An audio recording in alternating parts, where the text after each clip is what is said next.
while ago when I was passing by dun sa street namin, natutuwa ako kasi in-expect ko na tomorrow it's parang fiesta, yun, that's the term. It's fiesta time. Kasi may mga tent, tapos meron mo, di ba, right Raquel, sa barangay mo din, gano'n, di ba?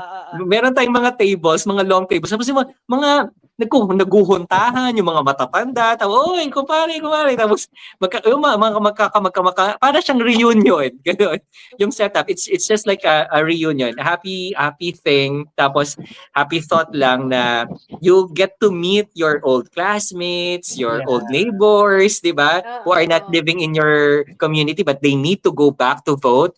So those who are living outside the barangay already, they need to go back here to vote kasi they haven't transferred their di ba, their names to their municipality. So it's a good thing that you get to see them again. Oh, kumusta? What's up? What's happening now sa buhay-buhay?